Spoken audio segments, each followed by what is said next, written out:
નમસ્કાર દોસ્તો, વિડીયોમાં ફરી એક વખત તમારું સ્વાગત કરું છું। રાજકોટના શાપર ખાતે જે રીતે ગોપાલ ઇટાલિયાની જંગી સભા યોજાઈ અને એ જંગી સભાની અંદર ગોપાલ ઇટાલિયાએ જે ભાષણ કર્યું છે દોસ્તો, થોડો સમય કાઢી અને આ ભાષણ એક વખત અવશ્ય સાંભળવા જેવું છે। એ ભાષણની અંદર ભારતીય જનતા પાર્ટીના જે ડૂચા કાઢી નાખ્યા છે, ભારતીય જનતા પાર્ટીના જે ભ્રષ્ટાચારોની પોલ ખોલી છે અને ગોપાલ ઇટાલિયાએ ખાસ કીધું છે કે મારી આ ઉંમર કેટલી છે અને આ ઉંમરે હું રાજકારણમાં શા માટે આવ્યો છું। દોસ્તો 30-35 મિનિટનો વિડીયો છે પણ ખૂબ જબરજસ્ત વાત કરી છે ગોપાલ ઇટાલિયાએ। સૌથી પહેલા આપણે સમય બગાડ્યા વગર ગોપાલ ઇટાલિયાના આ વિડીયોને સાંભળવો છે, ત્યાર પછી આપણે થોડી ચર્ચા કરશું। પરંતુ હું દરેક દોસ્તોને વિનંતી કરું છું કે થોડો સમય કાઢીને આ વિડીયો ખાસ સાંભળજો। ખરેખર સમજવા જેવું છે કે આવનારા દિવસોમાં આપણે પરિવર્તન લાવવું છે કે નથી લાવવું, એ સમગ્ર ખુલાસાઓ ગોપાલ ઇટાલિયાએ કર્યા છે। તો આવો દોસ્તો આપણે સાંભળીએ ગોપાલ ઇટાલિયાએ રાજકોટ ખાતે શાપર ગામની અંદર જે સભા કરીને એ સભાની અંદર ભારતીય જનતા પાર્ટીના કેવા ભૂક્કા બોલાવી દીધા છે। સાંભળો તમે વધુમાં શું બોલ્યા છે ગોપાલ ઇટાલિયા। દોસ્તો, જ્યારથી વિસાવદર વિધાનસભાની ચૂંટણીનું પરિણામ આવ્યું છે ત્યારથી આખા ગુજરાતની અંદર એક નવા પ્રકારની ઉર્જાનો સંચાર થયો છે। ગુજરાતભરના કરોડો લોકો એની અંદર એક નવી આશા જન્મી છે, નવો આત્મવિશ્વાસ આવ્યો છે, હિંમત પણ લોકોની અંદર આવવા લાગી છે।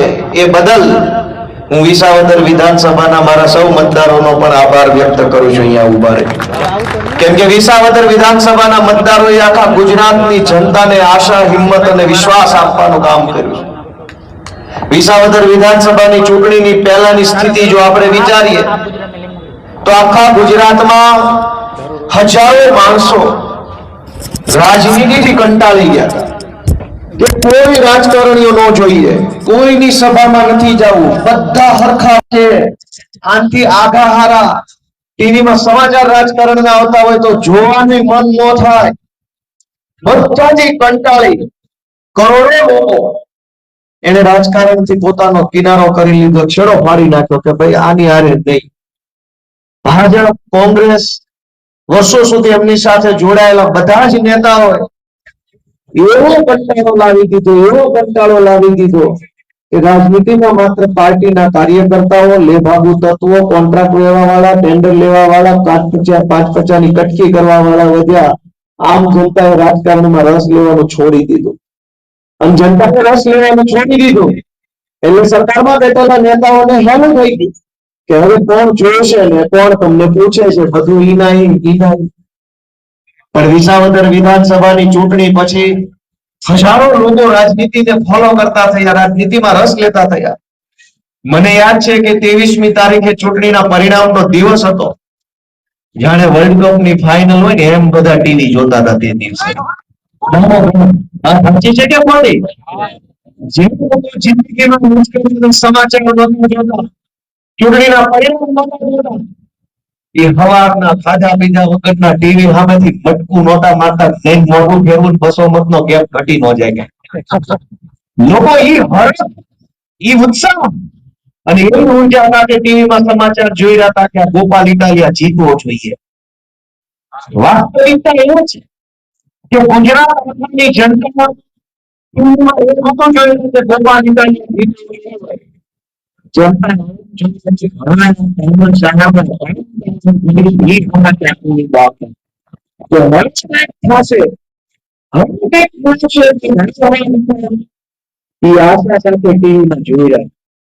ગોપાલ ઇટાલિયા એમાં જનતા માટે લડાઈનો વિષય નથી, કેમ કે જનતા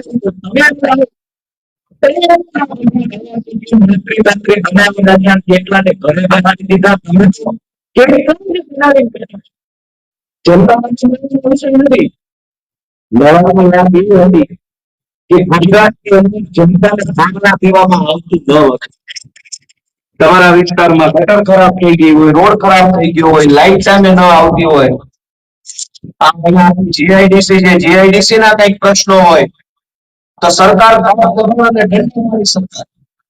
નાના મોટા મુદ્દામાં કરે અને ન માને તો એની ઉપર દંડ એટલે કે પોલીસ તરફથી ખોટી FIR કરે, જેલમાં પૂરે, રિમાન્ડ લે ને જામીન ન મળવા દે ને આવા ધંધા કરે.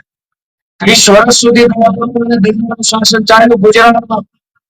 કોઈ બોલ્યું નહીં, કોઈને બોલવા દીધા નહીં, એમના 30 વર્ષ થઈ ગયા. પણ એનું પાપ કરવાનું. અને ક્યાંકથી અમારી જેવા 5-25 જુવાનિયા ઉભા થયા અને હાથમાં હાથ નાખીને ભાજપને કીધું ચા ઉનાથી નથી પીતો, થાય કરી લે. અને એ વાતનો ભાજપના પેટમાં નકલી દિલ રેડા કે આખા ગુજરાતને દબાવીને રાખીએ, આખા ગુજરાતને ધમકાવીને રાખીએ. વેપારીને ન બોલવા દે, ખેડૂતને ન બોલવા દે, કર્મચારીને ન બોલવા દે, નાનો માણસ મજૂરી કરતા માણસને ન બોલવા દે, કોશિશ નહીં દે. એવો શાસન હોવા છતાં આ ગોપાલ ઇટાલિયો આટલું બધું બોલી શેનો જાય છે અમારી સામે? અને એ વાત ભાજપને ખટકે છે. પણ મેં નક્કી કર્યું છે કે હું ગામડાનો છોકરો છું, ગામડામાં જન્મેલો, ગામડામાં ઉછરેલો, ખેતરોમાં રહેલો, માટીમાંથી આવતો માણસ છું. હું કોઈ આવા સત્તામાં બેઠેલા લોકોથી ડરી જાઉં, ફાટી પડું એવો માણસ નથી. એની પાસે જે સત્તા હોય એનો ઉપયોગ કરી લે. હું જોઉં છું કે તમારી સત્તામાં તાકાત છે કે અમારી માટીમાં તાકાત છે, હું જોઈ લઈશ. અને એટલે આજ તમારી સામે હું વિનંતી કરવા માટે આવ્યો છું કે તમને એમ લાગે કે આ જે કાંઈ 8-10 યુવાનો ગુજરાતમાં સંઘર્ષ કરી રહ્યા છે, ગોપાલભાઈ ઇટાલિયા, ઈશુદાનભાઈ ગઢવી, પ્રવીણભાઈ રામ, ચૈતરભાઈ વસાવા, રાજુભાઈ કરપડા, યુવરાજસિંહ જાડેજા, મનોજભાઈ સોરઠિયા, હેમંતભાઈ ખવા, જે કાંઈ યુવાનો ગુજરાતની અંદર લડાઈ લડી રહ્યા છે એ સાચા માણસો છે, સાચા રસ્તા ઉપર છે, નિસ્વાર્થ ભાવે લડે છે, નીડર છે, બાહોશ છે, ભણેલા ગણેલા અને ટેલેન્ટેડ છે એવું તમારા બધાનું મન કહેતું હોય તો હું તમને બધાને વિનંતી, ભાઈ કેમ આમ થાય છે? માઇક કપાય છે કેમ? ચાલુ કરી નેટવર્ક નો આવતું તો ટાવર ઊંચો કરો. એટલે તમારા બધાનું મન એમ કહેતું હોય કે આ યુવાનોની ટીમ જે ગુજરાતમાં નીકળી છે, આગેવાની લઈને હાલે છે, એ યુવાનો સાચા રસ્તે છે. તો હું તમારા બધાનો આશીર્વાદ માંગવા આવ્યો છું કે જો અમે સાચા રસ્તે હોઈએ તો બધાએ અમને આશીર્વાદ આપો, અમારી ઉપર હાથ મૂકો, અમને આશીર્વાદ આપો તમારો, અમારે તમારી જરૂર છે. દોસ્તો, ગુજરાતની અંદર આજ દરેક માણસ દુખી છે અને એની વાત મારે શું કરવાની, તમે જાણો છો. બધાને ખબર છે કે કેટલી વસ્તુની તકલીફ છે. દરેક માણસના જીવનમાં અલગ અલગ પીડાઓ છે. પણ સાંભળવા વાળું કોણ? ગામના તલાટી મંત્રી થી લઈ ઉપર ગમે ત્યાં જાઓ, કોઈ આપણી વાત સાંભળવા વાળું આજ ગુજરાતમાં નથી. નાનામાં નાનું કામ પડે, જન્મ તારીખનો દાખલો કઢાવવો હોય તો 10 ધક્કા ખાવા પડે, ભાઈ સાહેબ બાપા કરવા પડે. ક્યાં એમાં આપણે કઈ ખોટું કામ કરાવી લીધું? ભારત દેશમાં ભગવાને એક બાળક મોકલ્યું તો એનું નામ રાખીને એનો દાખલો કઢાવો એવી સામાન્ય વસ્તુની અંદર પૈસા માંગવામાં આવે છે. મારી વાત સાચી છે કે ખોટી? શરૂઆત ત્યાંથી થાય છે. આ દેશમાં ભગવાન જે બાળકને મોકલે છે એ બાળક શું વિચારશે કે જન્મતા હવે નામ લખાવાના, પૈસા દેવાના? દોસ્તો, કઈ હદની સરકાર થઈ ગઈ છે જેની અંદર કોઈ શરમ નથી વધી, કોઈ માનવતા નથી વધી, કોઈ ગરીબમાં ગરીબ માણસ પ્રત્યે સરકારમાં સંવેદના નથી વધી. એવા રાક્ષસો કરતા પણ નિમ્ન માનસિકતાના માણસો આ સરકારમાં બેઠા છે. એને કોઈ ફરક નથી પડતો કે આપણે કેમ જીવીએ છીએ, આપણા 2-5 પૈસાના રોટલા પાણી કેમ નીકળે છે, કેમ મજૂરી કરીએ છીએ, કેમ લાઇટ બિલ ભરીએ છીએ, કેમ ગેસના બિલ ભરીએ છીએ, બાળકો કેમ ભણાવીએ છીએ, માંદા પડે કોઈ માણસનો કેમ સારવાર કરાવીએ છીએ, એ વાતની ચિંતા ગાંધીનગરમાં બેઠેલા ભાજપ વાળાના છે જે મનમાં નથી. આપણે કેમ જીવીએ છીએ એની કોઈ ચિંતા નથી. ગોપાલ ઇટાલિયાની અહીંયા સભા હોય તો 50 ભાજપ વાળા ફોન કરશે, ત્યાં ન જાતા, નામ નહીં કરતા, તેમ નહીં કરતા. પણ ઘરમાં કોઈક માંદું હોય, દવાખાનું મોટું આવે, સરકારી દવાખાનામાં ડોક્ટર ન હોય, તેથી એકેય ભાજપ વાળો ફોન નહીં કરે કે હાલો હું લઈ જાઉં તમારા બાપાને દવાખાને. આ વિસાવદરની ચૂંટણી હું યાદ કરાવું, આખા ગુજરાતના ભાજપના નેતા ન્યા હતા. મુખ્યમંત્રી ન્યા, ગૃહમંત્રી ન્યા, કૃષિ મંત્રી ન્યા, વાહન વ્યવહાર મંત્રી ન્યા, પાણી પુરવઠા મંત્રી ન્યા, આખા ગુજરાતના તમામ મંત્રીઓ ન્યા પ્રચાર કરતા હતા. પ્રદેશ પ્રમુખ ન્યા, આખા સૌરાષ્ટ્રના તમામ જિલ્લાના જિલ્લા અધ્યક્ષ ભાજપના ન્યા, તમામ તાલુકાના તાલુકા પ્રમુખ ન્યા, તમામ તાલુકાની એપીએમસી ના ચેરમેનો વિસાવદરમાં, જિલ્લાની એપીએમસી ના ચેરમેનો ત્યાં, તાલુકા અને જિલ્લા એપીએમસી ના ડિરેક્ટરો ત્યાં, તાલુકા પંચાયતના પ્રમુખ ત્યાં, કાઠિયાવાડની તમામ જિલ્લા પંચાયતના પ્રમુખ અને વિવિધ શાખાના ચેરમેનો ત્યાં, તાલુકા અને જિલ્લા ખરીદ વેચાણ સંઘના ચેરમેન અને ડિરેક્ટરો ત્યાં, તાલુકા અને જિલ્લા દૂધ ઉત્પાદક સહકારી મંડળીના ચેરમેનો, ડેરીના ચેરમેન પ્રમુખ બધા ત્યાં, આખા ગુજરાતમાં જેટલા નેતા હતા ભાજપના એ બધા વિસાવદરમાં. પણ વિસાવદર વાળા એવો હાવડો મારી દીધો કે આ 2 મહિનાથી એકેય ભાજપ વાળો દાંત નથી કાઢી શકતો હરખાઈ. કાન બેહી ગઈ છે કાન. એકેયના મોઢા ઉપર નૂર નથી, એકેયના મોઢા ઉપર ચમક નથી વધી. હા, હું તમને એમ કહેતો કે તમામ ન્યાય આવ્યા. હું તો રાજકારણમાં નવો આવ્યો છું. મારી તો ઉંમરે નાની છે. હું અત્યારે 36 વર્ષનો, હવે ચાલુ થયો મારું 36મું વર્ષ. હું તો હાવ નાની ઉંમરનો માણસ છું. મારા ખાનદાનમાં કોઈ ગ્રામ પંચાયતનો સભ્ય નથી બન્યો. અમને રાજકારણ બતાવે કોણ? આપણી જેવા નાના માણસોને રાજકારણ બતાવે કોણ? આપણને તો કોઈ રસ્તો ન બતાવે કે આ રાજકારણના રસ્તે કેમ જવાય, કેમ આગળ વધાય, કેમ નેતા બનાય. એવી હાલત ગુજરાતમાં છે. એમાંય હું નાનામાં નાનો માણસ, સરકારી નોકરી કરતો તો, પોલીસમાં કોન્સ્ટેબલ હતો. હું તો અમદાવાદમાં વિસલ વગાડીને નાનું મોટું કરી ખાતો હતો. અને એમાં થયું એવું કે હું જયારે અમદાવાદ સિટી પોલીસમાં હતો, અવારનવાર આ કેમ અમારા જમાદાર ભાઈઓ બંદોબસ્તમાં આવ્યા છે, અરખે પરખે ઊભા છે, એમ અમે ક્યાંક બંદોબસ્તમાં પોલીસ તરીકે જાતા ના ટાઈટ ઉભા રહેતા, કેમ કે ભાજપના માણસો આવે. ઘણા નેતાને મેં પોલીસની નોકરી દરમિયાન પડખેથી જોયા, હાવ નજીકથી જોયા, 2 વાર જોયા, 5 વાર જોયા, 10 વાર જોયા. પછી મને એમ થયું આની કરતા તો હું ઘણો ભણેલો હોશિયાર માણસ, આ વખતની આઈટમ છે. મને અંદરથી પ્રેરણા થવા માંડી કે હાવ આવી આઈટમ જો મંત્રી બની જતી હોત, હું તો કેટલો હોશિયાર માણસ છું. જમાદાર થઈને આમ ટાઈટ ઉભા રહીને પડકેથી હાવ અકલ મઠો નીકળે, ખબર તો પડી જાય ને આમાં કાંઈ છે નહીં. કેટલાયને મેં બંદોબસ્તમાં પડખેથી જોયા, વયા જતા, ઘડીક આમ જાય ને ઘડીક આમ જાય ને આપણે ટાઈટ ઉભા હોય. મેં કીધું ભાઈ મેલો નોકરી પડતી, આ રસ્તો પકડો, આમાં સારું થાય. અને આજ અમે સંઘર્ષના રસ્તે અહીંયા પહોંચ્યા. પણ હું જયારે સંઘર્ષના રસ્તે વિસાવદરમાં હતો, આ બધા મારી સામે આવ્યા, કરોડો રૂપિયા વેચાણ.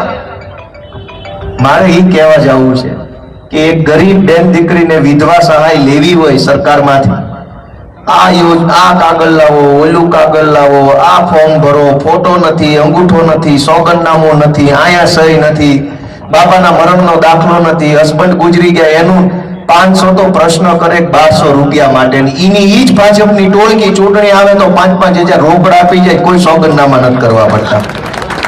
તો પૈસા જ પૈસા છે. ચૂંટણી આવશે તો પૈસા પૈસા, ઘરે ઘરે જઈને દઈ આવે. પણ ચૂંટણી ન હોય તે દિવસે એક ગરીબ માણસને 2000 રૂપિયાની જરૂર પડે. આ ફોર્મ ભરો, આધાર કાર્ડ નો નંબર, અંગૂઠો, સોગંદનામું, ફલાણો સિક્કો, મામલતદારમાં જાઓ, પેઢી આંબો કરાવો. 2000 રૂપિયામાં તો 3 પેઢીના તો નામ પૂછી લે છે આપણને. આપે 2000 રૂપિયા 5 પેઢીનું પેઢી આંબો કરાવે, દાદાનું નામ ને એના દાદાનું નામ, 3 પેઢીના નામ આપી તે દીધા 500 રૂપિયા આપે છે. દોસ્તો, આપણે વિચાર કરવાની જરૂર છે કે હજુ કેટલું સહન કરવું છે. આપણે કેટલું સહન કરીને અહીંયા બેઠા છીએ, અને હું કામ આટલું સહન કરીએ છીએ. આમ તો આપણે કદાચ ક્યારેક ઘણીવાર એવું બને કે હગા ભાઈને ભાઈઓ ભાગની જમીનમાં 1 વીઘો જમીન વધારે વહી જાય તો કોઈ સહન ન કરે, તરત મામલતદારમાં અરજી આપે કે આને 1 વીઘો વધુ છે, ભાગમાં વધુ ગઈ છે. પણ રોડ ખરાબ હોય તો સહન કરી લઈએ, ગટર ન આવતી હોય તો સહન કરી લઈએ, સ્ટ્રીટ લાઇટ ન હોય સહન કરી લઈએ, ગમે એવા ટેક્સ આપણી ઉપર નાખે, ગમે એવા વેરા નાખે, સેસ ને નામે, જીએસટી ના નામે, ઇન્કમ ટેક્સ ના નામે, મ્યુનિસિપલ વેરો, રૂડા વેરો, આ વેરો લૂંટી લે, તોય કોઈ એક શબ્દ બોલતું નથી કે આટલી હદનો અત્યાચાર ન હોય. મિત્રો, અમે આગેવાની લીધી છે કે ગુજરાતની જનતા વતી અમે બોલશું, પણ અમે જે બોલીએ છીએ તમારો આત્મા એમ કે સાચું બોલે છે તો અમને આશીર્વાદ આપતા રહેજો, એવી અમારી લાગણી તમારા સમક્ષ છે. નાનામાં નાના માણસના વાત લઈને અમે નીકળ્યા છે. અમારી પાસે કોઈ મોટી મોટી વાત તમે ક્યારેય નહીં સાંભળો. અમારી વાત નાના માણસને લગતી હશે અને નાની વાત હશે, કેમ કે અમે આવીએ છીએ નાના ઘરમાંથી, એટલે નાના માણસની વેદના અમને સમજાય છે. જે લોકો રાજકારણમાં વર્ષોથી છે એના તો ખિસ્સા, પેટ ને ગોડાઉન ત્રણેય વસ્તુ ભરાઈ ગયું છે. એ થોડા સમજે કે આપણને કેટલી તકલીફ પડે છે. અનેક લોકો પાસે આજ રહેવાના ઘર નથી ગુજરાત આખામાં. મજબૂરીવશ તમને હું 4-5 દાખલા આપું કે ગુજરાત ભરમાં અનેક લોકો એવા છે જેની પાસે રહેવા માટે પોતાનું ઘર કે મકાન નથી. લાચારીમાં, મજબૂરીમાં સરકારી પેશકદમી વાળી જમીન ઉપર એ નાનું મકાન પેલા બનાવે, વખત જાતા 5,000 નો ખર્ચો કરીને હારી વંડી બનાવે, વળી વખત જાતા બીજા 10,000 નો ખર્ચો કરીને હારું છાપરું કરે, વળી વખત જાતા 10,000 નો ખર્ચો કરીને થોડુંક વ્યવસ્થિત કરે. 15-20 વર્ષ સુધી પેશકદમી વાળી જમીનમાં એ મકાન હારું બનાવી લે. પછી ઓલો ભાજપનો માણસ આવે કે તારું પેશકદમી છે ને તારું પાડી દઈશ ને નોટિસ અપાવું, તલાટી notice, TDO notice, DDO notice. ગરીબ માણસના રહેવાના ઘરનું છાપરું ન હોય તો સરકારને એટલી શરમ કે દયા નથી કે આને 100 વારીઓ પ્લોટ પહેલા આપી દો એટલે વટથી રહેતો થાય. પણ એક નાના માણસનું ઝૂંપડું પાડી દેવા માટે આખી સરકાર નવરી બેઠી છે, પણ ગરીબને પ્લોટ આપવા માટે કોઈ નથી આ સરકારમાં. અમે અનેક રજૂઆત કરી મુખ્યમંત્રી, કાગળિયા લઈને આપ્યા જ કરું છું, પણ હવે એ રીતે છે ને મીંઠા થઈ ગયા છે બધા સરકારમાં બેઠેલા માણસો. એને બધી ખબર છે કે જનતાનો આત્મા નહીં જાગે ને ત્યાં સુધી કાંઈ ફરક નહીં પડે.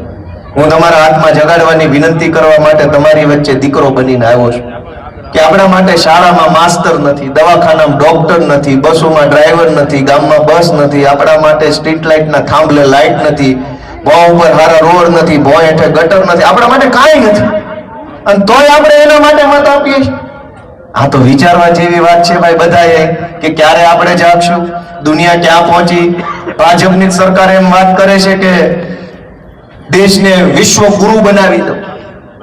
વિશ્વગુરુ આપણો દેશ બને તો એનાથી મોટી ગર્વની વાત શું હોય? એમાં તો મને ગર્વ થાય, પણ ગામની નિહાળમાં માસ્તર ન હોય તોય ગુરુ બની જાય. સરકારી શાળામાં માસ્તરો નથી, દવાખાનામાં ડોક્ટરો નથી, ક્યાંય કોઈ વ્યવસ્થા નથી, અને છતાંય વિશ્વગુરુ કેવી રીતે બનશે? દુનિયાના દેશો ક્યાં પહોંચ્યા, અને આપણે જુઓ હજુ રોડ બનાવવાના આંદોલનો કરવા પડે છે. દુનિયાના દેશોમાં ક્યાંય આપણે બધા ઇન્ટરનેટથી જોડાણેલા માણસો છે. તમે ક્યાંય જોયું કે અમેરિકામાં, કેનેડામાં, ઓસ્ટ્રેલિયામાં રોડ બનાવો, મુર્દાબાદ મુર્દાબાદ કરવું પડે? આઝાદીના 75 વર્ષે હજુ તો આપણે રોડ ઉપર અટક્યા છીએ. આકાશ ઉપર તો કેદી પહોંચશું આપણે, ચંદ્ર ઉપર ને મંગળ ઉપર? મારી તમને બધાને વિનંતી છે કે બધાએ પોતાનો આત્મા જગાડે. ઘણો સમય વહી ચૂક્યો છે, ઘણો સમય નીકળી ગયો છે, હવે જાજો સમય બગાડાય એવી હવે સમય નથી આપણી પાસે. અમે તો બધા આમ આદમી પાર્ટીના આગેવાન તરીકે સમાજનું કામ કરીએ છીએ. ક્યાંક અમારી ભૂલી થતી છે, ક્યાંક અમારો અનુભવ ઓછો પડતો હશે, પણ તમે આશીર્વાદ આપશો, તમે હાથ પકડશો, તમે શીખવાડશો, તમે અમારું ઘડતર કરશો તો આપણે બધા ભેગા મળીને ગુજરાતની જનતાનું ઘણું સારું કામ કરી શકીશું દોસ્તો. અને મારે તમને એ માહિતી આપવી છે કે જનતામાં બહુ બધી તાકાત છે, પણ ભાજપ વાળાએ જનતાને પોતાની તાકાત ભૂલવાડી દીધી છે. હજારો લોકો એમ માને છે કે મારાથી શું થાય, મારાથી કાંઈ ન થાય, હું એકલો શું કરીશ, હું એક કરું તો કાંઈ ન થાય, કોઈ સમજતું નથી. હજારો લોકોની અંદર એક નિરાશા આવી જાય ને એવું કામ ભાજપે કર્યું છે. પણ હું તમને દાખલો આપું કે જનતાની તાકાત કેવડી મોટી તાકાત છે, અને આપણે આપણી તાકાત ભૂલી જઈએ તો આપણું શોષણ થાય, આપણી ઉપર અન્યાય થાય, આપણી ઉપર અત્યાચાર થાય. ગોપાલભાઈની ભગવાને 2 હાથ આપ્યા છે, પણ ગોપાલભાઈ ભૂલી જાય કે એની પાસે હાથ છે તો કોક ઠીકા મારીને વયું જાય. હું તમને યાદ કરાવું કે 2017માં ગુજરાતની વિધાનસભાના ઈ વખતના અધ્યક્ષે મારી ઉપર પ્રતિબંધ મૂક્યો કે ગોપાલ ઇટાલિયા ગુજરાતની વિધાનસભામાં એન્ટ્રી નહીં લઈ શકે, નહીં આવી શકે. ઈ જમાનામાં આંદોલન સાથે હું જોડાયેલો માણસ હતો, તો કંઈક ને કંઈક કામથી વિધાનસભામાં જે મંત્રી સંત્રીને મળીને રજૂઆત કરી લેતા. પણ એમને દેમુની ભાજપ વાળાને કે આ છોકરાઓ રોજ ઉઠીને શેના આવી જાય છે, શેની રજૂઆતો કરી જાય છે, આપણા રાજ્યમાં તો કોઈને બોલવાની છૂટ જ નથી, આ શેના બોલી જાય છે? મારી ઉપર 2017માં ઈ વખતના વિધાનસભાના અધ્યક્ષે પ્રતિબંધ મૂક્યો કે ગોપાલ ઇટાલિયાને વિધાનસભાના મેઇન ગેટ થી નો એન્ટ્રી, આને અંદર નથી આવવા દેવાનો. 2017, 18, 19, 20, 21, 22, 23, 24, 25 આ વિસાવદરની ચૂંટણી પહેલા સુધી મારી ઉપર સળંગ પ્રતિબંધ હતો. મેં એટલા વર્ષ સુધી હું વિધાનસભાના ડેલે ગયો નહીં કે આપણી હોનાની જ્યારે હું કામ ત્યાં પાણી નાખવા જાવી નથી જવા દેવાનો તો મેં જનતાની વચ્ચે રહીને સંઘર્ષ કર્યો, લડાઈ લડી, અવાજ ઉઠાવ્યો, થાય એટલું કામ કર્યું, ન થાય તે હાથ જોડીને ક્ષમા માંગી, પણ સંઘર્ષ કરતો રહ્યો. તો વિસાવદરની જનતાએ મારી ઉપર આશીર્વાદ ભર્યો, હાથ મૂક્યો અને મને વાસ્તે ગાસ્તે વિધાનસભાની અંદર એન્ટ્રી મળી વગર પરમિશન, કોઈ પરમિશન લેવી નથી પડી. તમે વિચારો કે સત્તાની તાકાત એટલી જ તાકાત છે કે એ 3 લીટી લખે અને મને અંદર આવતો રોકી શકે. અને એક વખત નહીં, હળંગ 7-8 વર્ષ સુધી સત્તા મને રોકી શકે એટલી તાકાત જ સત્તામાં છે. પણ જેથી જનતાનો હાથ માથે પડી જાય ત્યારે સત્તાની ઓકાત નથી કે મને રોકી શકે, વાસ્તે ગાસ્તે અંદર લેવો પડે. તો તમે વિચારો કે અધ્યક્ષની પેનમાં તાકાત છે કે તમારી આંગળીમાં રહેલા મતની તાકાત મોટી છે? કયો મને બધાય, તમારી તાકાત મોટી કે અધ્યક્ષની તાકાત મોટી? તમારી તાકાત મોટી છે. વિસાવદરની જનતાએ મને આશીર્વાદ આપ્યો. તો ગુજરાતની વિધાનસભામાં જ્યારે હું શપથ લેવા ગયો ધારાસભ્ય તરીકે, અધ્યક્ષે મને 3 કિલોનો ગુલદસ્તો આપ્યો, એમ કીધું તમારું અહીંયા વિધાનસભામાં સ્વાગત છે, લ્યો કરો સ્વાગત. 10 વર્ષ સુધી જેને મને અંદર ન આવવા દીધો એ જ માણસે મારું સ્વાગત કર્યું. આ તાકાત ગોપાલ ઇટાલિયાની નથી, જનતાની તાકાત છે દોસ્તો. આ તમે તમારી તાકાતને ઓળખો, તમે તમારી તાકાતને જાણો. જે દિવસે રામાયણના પ્રસંગમાં આપણે જાણીએ કે લંકા કૂદીને જવાનું હતું ત્યારે હનુમાનજી બાપા પોતાની શક્તિ ભૂલી જાય એવો એમને શ્રાપ હતો. એટલે જાંબુવનજીએ યાદ કરાવ્યું એમને કે તમે તો પવન પુત્ર છો, તમે એક ઠેકડો મારો તો આમ લંકામાં જઈ શકો એમ છો. જાંબુવનજીએ યાદ કરાવ્યું, હનુમાનજી બાપાને યાદ આવ્યું ને એક ઠેકડો મારીને કૂદ્યા, અશોક વાટિકા ઉધી ગયા. આજ જનતાની તાકાત યાદ કરાવવા માટે થઈને વિસાવદરની જનતાએ આપણને એક સંકેત મોકલ્યો છે કે જો તમે જાગો ને તો આવું પરિણામ આવે. ત્યાં સુધી આપણે હાથ લાંબા કરતા રહીશું ભાજપ સામે. ભાજપ વાળા આપણી વાત માનવા તૈયાર નથી. રોડ ખરાબ, આ ખરાબ, સરકારી અનાજે ખાઈ જાય છે. મેં આંદોલન કર્યું હતું તો જમાદારો મારી ખામાં ચોટ્યા. આજની તારીખમાં એ ચોર ઉપર પગલા નથી લેવાના, જમાઈની જેમ હાંચવે છે બધા એને, અને અમને ગાળો દે છે. ગોપાલ ઇટાલિયાએ આખા ગુજરાતમાં કોઈનું પાવલીનું ખોટું કામ નથી કર્યું ને એટલે ભાજપની સામે ડોળા કાઢીને અમે બોલી શકીએ છીએ. પણ જેને ખોટું કર્યું છે એને બધાએ હાંચવે છે. તમને હું એક પ્રશ્ન પૂછું કે દાખલા તરીકે એવી ઘટના બને કંઈક દારૂ વેચાતો અને બુટલેગરની બહુ હેરાનગતિ હોય ને તમારામાંથી કોઈ પણ માણસ પોલીસ સ્ટેશન ફરિયાદ કરવા જાય તો પોલીસ તમારા તરફ કામ કરશે કે બુટલેગરની તરફ? બોલો, બધા બોલો. બુટલેગર તરફ હશે કે તમારી તરફ? ધારો કે તમારા ગામમાં રોડ બને છે કે ગટર બને છે, એમાં ભ્રષ્ટાચાર થયો, તમે તાલુકા પંચાયતમાં અરજી આપવા ગયા તો તાલુકા પંચાયતનો સાહેબ તમારી તરફ હશે કે ઓલા ચોર તરફ હશે? સાચું બોલજો, બધા બોલો, કોના તરફ હશે? ધારો કે જમીનનો કોઈ લોચો આવ્યો, કોઈ જમીન માફિયાએ જમીન પચાવી પાડી, તમારી કાયદેસરની જમીન છે, તમે મામલતદારમાં જાઓ કે કલેક્ટરમાં જાઓ, કલેક્ટર કે મામલતદાર તમારી તરફેણમાં હશે કે ઓલા માફિયાની તરફેણમાં હશે? આખું સરકારી તંત્ર જે છે ને તમારી તરફેણમાં નથી, તમારું કોઈ નથી એમ વિચારી લેજો. અને તમને એમ લાગે કે આ વાત સાચી છે, અમારું કોઈ નથી, તો તમારા મનને પ્રશ્ન પૂછો કે કોઈ તમારું નથી તો તમારું કોણ? અને તમારું મન જવાબ આપે તો એને કહેજો કે અમારો હવે હાવણો ને હાવણા વાળો અમારો છે. હવે કોઈ તલાટી તમારો નથી, ટીડીઓ તમારો નથી, કલેક્ટર તમારો નથી, ધારાસભ્ય તમારો નથી, સાંસદ તમારો નથી. બધું જ ઓલા માફિયાઓનું છે, ગુંડાઓનું છે, બુટલેગરોનું છે. ગરીબોનું કોણ? તમારું તો હવે તમારા દીકરા આવ્યા છે, અમે બધા તમારા દીકરા બનીને આવ્યા છે, અમે તમારા છીએ, અમને આશીર્વાદ આપો, અમારી ઉપર હાથ મૂકો તો અમે અને તમે ભેગા મળીને આપણા બધાનું કંઈક સારું ગુજરાતમાં કરી શકીએ દોસ્તો. અને એટલે આજે તમે બધા આટલી વિશાળ સંખ્યામાં આવ્યા, હું તમારા બધાનો આભાર માનું છું. મને બહુ ખુશી થાય છે. સંઘર્ષનું પહેલું પગથિયું ચડો ને પછી મજા આવે. એક સમય હતો આ વેરાવળમાં અમારી સભા હતી ત્યારે અમારું ભૂંગણ ખાલી રહેતું હતું, કોઈ અમારા ભૂંગણે બેહતું નહીં. મંચ ઉપર માણા ન હોય ને સામે માણા ન હોય, અમે 4-5 જણા અંદર મતતા હતા.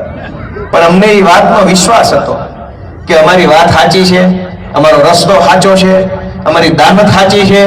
તો 1000 હાથ વાળો એક વખત અમારી સામું જોહે એવો અમને ભરોસો હતો. અને 1000 હાથ વાળા સામું જોયું તો આખું ગુજરાત અમારી સામે અત્યારે જોવે છે હવે આશાભરી નજરે. અને મને એ કહેવામાં ગર્વ થાય છે કે વિસાવદરની ચૂંટણી વખતે ભાજપ વાળા એવો પ્રચાર કરતા હતા કે આ ગોપાલ ઇટાલિયા જીતશે તો સત્તા ભાજપની છે ને તમારું કામ નહીં થાય. ગામડે ગામડે એવો પ્રચાર હાલતો. પણ તમે આજ જો હકીકત શું છે કે વિસાવદરમાં કામ તો થાય છે જ થાય છે, પણ વિસાવદર વાળી થશે એવું કહો તો ગમે ત્યાં કામ થવા માંડ્યા છે. ખાલી એટલું કહેવું પડે કે વિસાવદર વાળી થાય. બોલો ખૂંટીઓ લાલ લુગડું જોઈને ભટકે ને એમ ભાજપ વાળા ભડક્યા કરે છે. વિસાવદર નું નામ ન લેતા કે મારા બેટા વંડિયું ઠોઈને જાય છે. વાત સાચી છે કે ખોટી? એક સાચો માણસ જો હામો પડી જાય ને તો સત્તાની સત્તા હલી જાય છે. એ દાખલા આજ દેશમાં થયા છે. અંગ્રેજોની 200 વર્ષ જૂની સત્તા હતી, પણ એક સાચો માણસ ગાંધી હામો મળ્યો, ભાંગીને ભૂકા થઈ ગયા. અંગ્રેજોની સરકારના દેશ છોડીને ભાગી જવું પડ્યું. દોસ્તો, એક સાચો માણસ સામો મળવો જોઈએ. અત્યાર સુધી ભાજપને બધા અંદર ખાને મળેલા હતા, એને કોઈ ખરેખર વાસ્તવિક રીતે લડવા વાળા માણસો નહોતા. ભાજપની સામે જે હતા, ભાજપ એને ખરીદી લે, ભાજપ એને જેલની બીકે લઈ લે, પૈસા આપી દે, ગમે એને ખરીદી લે. અને ઉપાડો લીધો તો ભાજપ વાળાએ આ ધારાસભ્યને ખરીદી લો, ઓલો એને ખરીદી લો, આ સાંસદ એને રોકડેથી લઈ લો, આને ટેકન ભાવે લઈ લો, બધાને ખરીદી લીધા.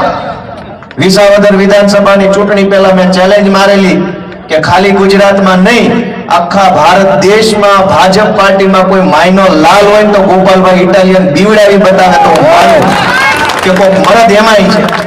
આજે એ ચેલેન્જ છે. વેરાવળમાં આવીને નીતેશભાઈ ફોન કરીને બીવડાવવા વાળા જે કાંઈ લુખાઓ હોય, તમે એકવાર અમને બીવડાવો ને, અમે જોઈએ કે તમે કેવા બીવડાવવા વાળા છો. દોસ્તો, બધા એવા ન હોય. કોક માણસ હોય એની માએ ઊંટ ખાઈને ઝીણ્યા હોય એવા જે હામા પડી જાય ને તો મૂળિયા કાઢ નાખે. અમે ઈ માણસો છીએ. અમે કોઈ સત્તા બત્તાથી બીતા નથી, અમને કોઈ સત્તાની લાલચ નથી. તમે આશીર્વાદ આપશો ને જે બનાવશો ઈ વર્ષથી બનશો. બાકી ભાજપની ભીખમાં આપેલી ટિકિટ ઉપર તો હું છે ને તલાટી મંત્રી બનવા રાજી નથી. કોઈ વસ્તુ નથી બનવું જીવનમાં. મા બાપે જે આપ્યું, ભગવાને જે આપ્યું, 1000 હાથ વાળાએ જે અમારા હાથમાં આપ્યું એમાં સંતોષ છે. ભીખમાં કાંઈ ન જોઈએ ભાજપની, પણ અધિકાર હશે તો પાવલીનો અધિકાર જાતો નથી કરવાના, એ બાંધીને લઈ લેવું. પાવલીનો હક હશે તો ભીખમાં લાખ રૂપિયા ન જોઈએ, પણ હકની પાવલી જાતી નથી કરવાની. એવી માનસિકતાથી લડવા વાળા લોકો અમે છીએ દોસ્તો. અને એટલે તમારા આશીર્વાદની આશા રાખીએ છીએ કે ઘણું સહન કરી લીધું, ઘણું ખોટું. આ નીતેશભાઈએ મને લિસ્ટ આપ્યું ગામનું કે ભાઈ અહીંયા આટલી આટલી સમસ્યા છે. ગઈકાલે મારી માણાવદરમાં સભા હતી, ત્યાં મને 2 પાનાનું લિસ્ટ આપ્યું. એની પહેલા મારી ગીરગઢડામાં સભા હતી પરમ દિવસે, ત્યાં મને 2 પાનાનું લિસ્ટ આપ્યું. એની પહેલા તાલાળામાં મારી સભા હતી, આ છેલ્લા 4-5 દીમાં ન્યાય મને 2 પાનાનું લિસ્ટ આપ્યું. આવતીકાલે ભાવનગરમાં સભા છે, ન્યાય મને લિસ્ટ આપશે. એની પહેલા મારી અમરેલીમાં મોટા આંકડિયા સભા હતી. જે ગામમાં સભા, ઈ ગામમાં પ્રશ્નોનું અવડું મોટું લિસ્ટ એડવાન્સમાં મને કોક આપી જાય છે કે આટલું આટલું બોલજો. હું એમ વિચારું છું, ગામો ગામ કાગળિયા નિબંધ લખાઈ જાય એટલા પ્રશ્નો છે, છતાં આ ભાજપ વાળાને મત કોણ દઈ આવે છે?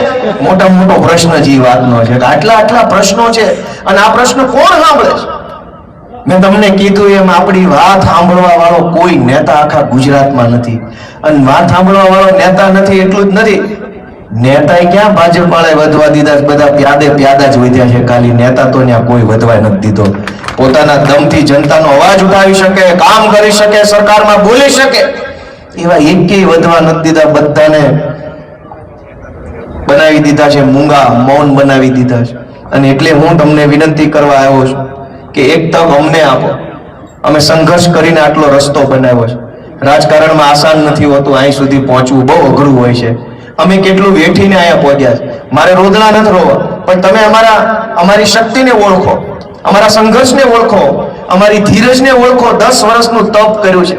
ગુજરાતમાં ઘણા નેતા આવ્યા, ધારાસભ્ય બનવા, કોક આમ વહી ગયું, કોક તેમ વહી ગયું, કોક ચેરમેનના હોદ્દા હાટું થઈને વહ્યા ગયા, કોક 2 કરોડમાં વહ્યા ગયા. 10 વર્ષ જિંદગીના અમે રાજનીતિમાં આમ આદમી પાર્ટીમાં કાઢી નાખ્યા છે, પણ એક ડગલું પાછું નથી ભર્યું, કાંઈ નથી કર્યું, ખોટું કામ જાઈને ટકી ગયા છે. તો આશા શું હોય સમાજ પાસે કે તમને એમ લાગે કે આ છોકરાઓમાં ધીરજ છે ટકી રહેવાની, તમને એમ લાગે કે આમની અંદર હિંમત છે, તમને એમ લાગે કે આ નેતૃત્વ કરી શકશે, તો આશીર્વાદ ભરેલો એક હાથ અમારા માથા પર તમે બધા નહીં મૂકો એક વખત કે આપણો છોકરો છે, લ્યો હાથ મૂક્યો તારી ઉપર, જા આ વખતે તને મત દેવું. એટલું નહીં કરો તમે બધા? કેટલાય લોકો વંડી ઠેકી ગયા. જનતાના હાથમાં શું આવ્યું? ખાલી કકળાટ. 2 પોસ્ટો મૂકીને કહીએ ઓલોય વયો ગયો, ઓલોય વયો ગયો, ઓલોય વયો ગયો. કરીએ છીએ કે નથી કરતા આપણે બધા? જે વંડી ઠેકી જાય આપણે કકળાટથી વધુ કાંઈ નથી કરી શકતા. વહી ગયા ઈ વહી ગયા, પણ રહી ગયા એની કદર કેદી થાય ને એ પ્રશ્ન મારો તમને બધાને છે.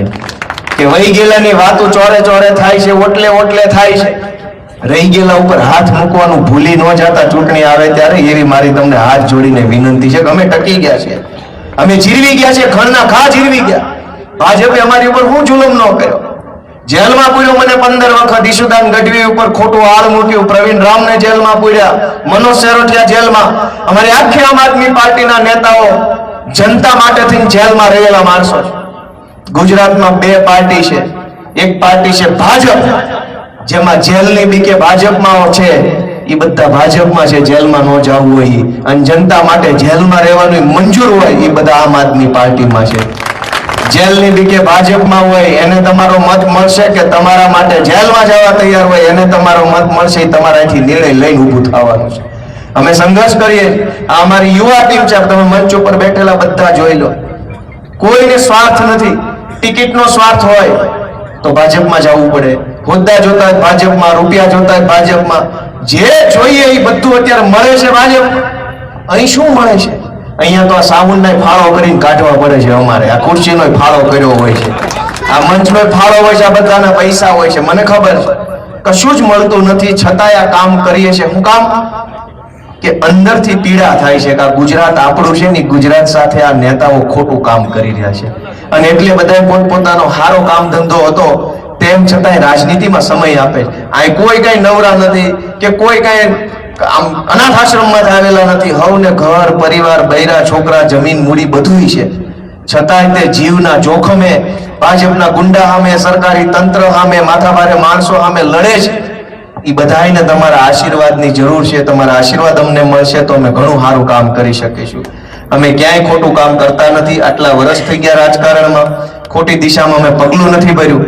એટલે હું તમને બધાને એવી વિનંતી કરું છું કે આ વેરાવળમાં જ્યારે પણ ચૂંટણી આવે ત્યારે તમારા બધાનો, નીતેશભાઈ એક સારી વાત કરી, હું તમને મને યાદ આવી ગયું એટલે કહી દઉં. તમારા ભાષણમાં તમે એમ કીધું કે ઓલો ભાજપનો માણસ જે હતો એ બહેનોને એમ કહેતો હતો કે આ તો ચૂંટણી નીતેશને લડવી છે એટલે એ તમને બધે લઈ જાય. તો ચૂંટણી અમારે એકને જ લડવી છે. અડધી બહેનો અમે જાત્રા લઈ જાઓ, અડધી બહેનો તમે લઈ જાઓ. તમારે નથી લડવી ચૂંટણી, તમે લઈ જાઓ. કમસે કમ અમારી બહેનોની બાને ફરવા મળે. હું તમને વચથી કહી શકું કે હું વિસાવદર વિધાનસભાની ચૂંટણી જીત્યા પછી અમારા ભેસાણ તાલુકાના તમામ ગામની બહેનોને હું મારા ખર્ચે ગુજરાતની વિધાનસભા જોવા હમણાં જ લઈ ગયો હતો. તમને બધા સમાચાર મળ્યા કે નથી મળ્યા? બહેનોને મળ્યા કે ન મળ્યા? આખા તાલુકાના બધા ગામની બધા સમાજની બહેનોને હું લઈ ગયો. અને બહેનોએ મને ન્યા વિધાનસભાના ઓટલે બેહીને એમ કીધું કે ભાઈ તું અમને પહેલી વાર કે અહીંયા લઈ આવ્યો, પહેલી વાર આ બતાવ્યું. તો મેં હામું કીધું તમે મને પહેલી વાર આ લઈ આવ્યા છો, તમે મને પહેલી વાર ધારાસભ્ય બનાવ્યો, મેં તમને બતાવ્યો તો આપણું હામું થઈ ગયું પૂરું. પણ હસતા વસતા જે વાત એ છે કે તમારા મનથી જે ધારાસભ્ય બને એ પછી ક્યાં વૈયા જાય છે. મેં અમારી બહેનોના આશીર્વાદનું ઋણ ચૂકવવાની કોશિશ કરી. માં અને બહેનનો માથે હાથ પડે એનું ઋણ કોઈ ન ચૂકવે કે જીવતે જીવ. એ જિંદગીમાં શક્ય નથી. અમારી બહેનોએ મને આશીર્વાદ આપ્યા વિસાવદર ભેસાણની. મેં કીધું બહેનોનું ઋણ તો આપણે ઉતારી શકીએ નહીં, પણ વિધાનસભા બતાવું. અમારી ગામડાની બહેનો આખી પેઢીઓથી મજૂરી કરે, ખેતરોમાં આટા મારે. કેદી વિધાનસભા જોશે, કેદી મુખ્યમંત્રી જોશે, કેદી સચિવાલય જોશે, અધ્યક્ષની ખુરશી પડખે કેદી જોશે. અને બહેનોમાં એવો અરખ આવ્યો, એવો અરખ આવ્યો. હું આ વાત એટલા માટે કહું છું કે ભાજપ વાળા એવું માને છે કે રાજકારણ કરવાનો એમના બાપાનો ને એમનો જવાબ છે, આપણે ખાલી વેઠે જ ઉતારવાની. હું કામ ભાઈ? અમે આ દેશના નાગરિક છીએ, ગરીબ ઘરમાં ભલે જન્મમાં હોય, પણ મુખ્યમંત્રી બનવાનો અમારો હક છે, મંત્રી બનવાનો અમારો હક છે. અમે અમારી આવડતના દમ પર, અમારી આવડત કાબેલિયતના દમ પર બધું બનશું અને અમને અમારા માવતર બનાવશે. તમારી ભીખ ઉપર અમારે કાંઈ નથી બનવું. આ નીતેશ કોટ હુકામ નેતા નહીં બને, અહીંથી ચોર નેતા બની જાય, બુટલેગર નેતા બની જાય, લફંગા નેતા બની જાય, પણ એક ખેડૂતનો દીકરો નેતા બને તો ભાજપ વાળા પેટમાં તેલ રેડાય છે. કટકી કરવા વાળા, કૌભાંડ કરવા વાળા, ખોટું કરી લાવવા વાળા, જમીનો પચાવી પાડવા વાળા, ખનીજ ચોરી કરવા વાળા બધા જ ગુજરાતમાં નેતા બની શકે તો ગુજરાતના ખેડૂતનો દીકરો ગોપાલ ઇટાલિયા નેતા બની શકે, નીતેશ ખૂંટે નેતા બની શકે, તમારામાંથી કોઈ પણ માણસ નેતા બની શકે. આપણો એ અધિકાર છે અને અમારો અધિકાર છે. અમે હકથી મત માંગશું બધા પાસે, અમે હાથ લાંબો કરશું અને જનતા આશીર્વાદ આપશે તમે જીતશું. ભાજપ વાળાને એવું કોને સત્તા આપી કે તમે એમ કહી દો કે નીતિશને ચૂંટણી લડવી છે એટલે આવું કરે? અને તમે આટલા વર્ષો સુધી ચૂંટણી લડ્યા, પબ્લિકને શું આપી દીધું? કશું જ આપ્યું નથી. એટલે મિત્રો, હું તમારા દીકરા તરીકે, તમારા નાના ભાઈ તરીકે તમારી પાસે આવ્યો છું કે એક વખત અમને આશીર્વાદ આપજો, અમને શીખવાડજો. અમે રાજકારણમાં નવા આવ્યા છે. અમારી દાનત બિલકુલ ખરાબ નથી, ઘણું સારું કામ કરવું છે, પણ તમે આશીર્વાદ નહીં આપો તો અમે શું કરી શકીશું? એટલે હું બહુ વિનમ્ર ભાવે તમારા દીકરા તરીકે આટલી વાત તમને કરું છું. તમે બધાએ આટલી મોટી સંખ્યામાં અહીંયા ઉપસ્થિત રહ્યા, ખૂબ હરખ સાથે તમે મારી વાત સાંભળી, અમારા બહેનોએ મારી વાત સાંભળી, એ બદલ હું સૌનો હૃદયપૂર્વક ખૂબ આભાર વ્યક્ત કરું છું. અમારા આમ આદમી પાર્ટીના સૌ કાર્યકર્તા દિવસ રાત મહેનત કરે છે, આ યુવાનો, એનોય હું આભાર માનું છું. સૌથી અઘરું હોય છે રાજકારણ. છેલ્લી વાત કહી દઉં કે સૌથી અઘરામાં અઘરું હોય છે રાજકારણમાં કામ કરવું. એમાંય અઘરું થઈ જાય જ્યારે તમારા ખાનદાનમાં કોઈ નેતા ન હોય ને પહેલી વાર તમે રાજકારણમાં આવો તો બહુ અઘરું થઈ જાય. અઘરા કરતા પણ અઘરું ને એના કરતા અઘરું ત્યારે થઈ જાય ત્યારે તમે ભાજપ ને કોંગ્રેસ નહીં પણ હાવ નવી આમ આદમી પાર્ટીમાં જાઓ. એક તો તમે રાજકારણમાં આવો છો, ઉપરથી તમારા પરિવારમાં કોઈ નેતા નથી, ઉપરથી તમે આમ આદમી પાર્ટીમાં જાઓ છો, ત્યારે જે અઘરું થાય છે ને, એવો અઘરો રસ્તો જેને પસંદ કર્યો હોય એ માણાની ક્ષમતાને તમે ઓળખશો એવી આશા રાખીને મારી વાત ખરેખર પૂરી કરું છું. સૌનો ખૂબ આભાર. ભારત માતા કી જય. જય કિસાન.